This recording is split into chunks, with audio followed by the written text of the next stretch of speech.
आनंदपुर गांव में सोहन नाम का एक हलवाई रहता था। वह बहुत ही बढ़िया और स्वादिष्ट मिठाई बनाने के लिए जाना जाता था। इसकी वजह से उसकी दुकान पूरे गांव में बहुत मशहूर थी। पूरा गांव उसी की दुकान से मिठाई खरीदता था। वह और उसकी पत्नी मिलकर शुद्ध देसी घी की मिठाइयां बनाते थे। इससे मिठाइयां काफी अच्छी और स्वादिष्ट बनती थी। हर रोज शाम होते होते उसकी सारी मिठाइयां बिक जाती थीं और वह एक अच्छा खासा मुनाफा कमा लेता था। मिठाइयों से जैसे ही आमदनी बढ़ने लगी, सोहन के मन में और पैसा कमाने का लालच आने लग गया। अपने इसी लालच के चलते उसे एक तरकीब सूझी। वह शहर गया और वहां से एक दो चुंबक के टुकड़े ले आया। उन टुकड़ों को उसने अपने तराजू के नीचे लगा दिया। इसके बाद एक नया ग्राहक आया जिसने सोहन के पास से 1 किलो जलेबी खरीदी। इस बार तराजू में चुंबक लगाने की वजह से सोहन को अधिक मुनाफा हुआ। उसने अपनी इस तरकीब के बारे में अपनी पत्नी को भी बताया, लेकिन उसकी पत्नी को सोहन की यह चालाकी बिल्कुल अच्छी नहीं लगी।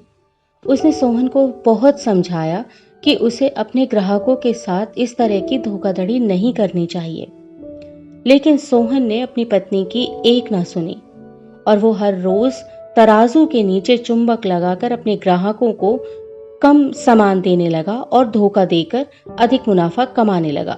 इससे सोहन को बहुत खुशी हुई। एक दिन सोहन की दुकान पर रवि नाम का एक नया लड़का आया। उसने सोहन से 2 किलो जलेबी खरीदी। सोहन ने उसे भी चुंबक लगे तराजू से जलेबियां तोलकर दे दी। रवि ने जैसे ही जलेबी उठाई तो उसे लगा कि जलेबी का वजन 2 किलो से कुछ कम है। उसने अपना शक दूर करने के लिए सोहन से दोबारा से जलेबियों को तोलने के लिए कहा। रवि की बात सुनकर सोहन चिढ़ गया। उसने कहा, मेरे पास इतना फालतू समय नहीं है कि बार बार तुम्हारी जलेबियों को तोलता रहूं। इतना कहकर उसने रवि को वहां से जाने के लिए कह दिया।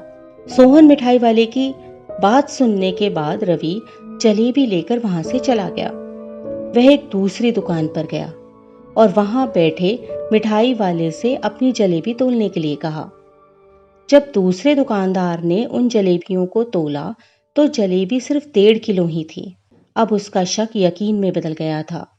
उसे पता चल गया था कि सोहन मिठाई वाले के तराजू में कुछ गड़बड़ है। अब उसने तराजू की गड़बड़ को सबके सामने लाने का निश्चय कर लिया था और उसके लिए वो खुद एक तराजू खरीद लाया और उसे ले जाकर सोहन मिठाई वाले की दुकान के पास ही रख दिया। फिर रवि अपने सभी गांव के लोगों को वहां पर इकट्ठा करने में लग गया।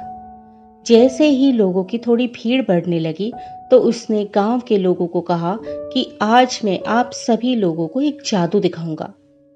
यह जादू देखने के लिए बस आप लोगों को सोहन मिठाई वाले से खरीदा गया सामान एक बार इस तराजू में तोलना होगा और आप देखेंगे कि कैसे सोहन मिठाई वाले के तराजू से तोली गई मिठाइयां इस दूसरे तराजू में आने पर अपने आप ही कम हो जाती हैं। कुछ देर बाद 1-2 लोग मिठाई लेकर रवि के पास पहुंचे तो उसने ऐसा करके भी दिखा दिया। इसके बाद सोहन की दुकान से जिसने भी मिठाई खरीदी थी, सभी ने राजू को तराजू में तोलकर देखा तो सबकी मिठाइयां 250 ग्राम से लेकर आधा किलो तक कम निकली।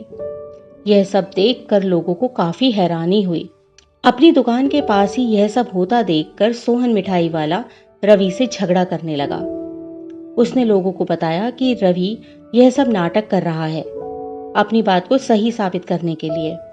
रवि सीधे सोहन मिठाई वाले का तराजू लेकर आया और तराजू में लगे हुए चुंबक को निकालकर सबको दिखाने लगा। यह देखकर गांव वालों का गुस्सा 7वें आसमान पर चढ़ गया। सब ने मिलकर उस लालची मिठाई वाले को खूब मारा। अब उस लालची मिठाई वाले को अपने लालच और उसके कारण की गई गलत हरकतों पर पछतावा हो रहा था। उसने अपने गांव के सभी लोगों से माफी मांगी और यह वादा भी किया कि भविष्य में कभी कोई ऐसी जालसाजी नहीं करेगा। सोहन की इस धोखाधड़ी से पूरा गांव नाराज था, इसलिए लोगों ने उसकी दुकान में जाना कम कर दिया था।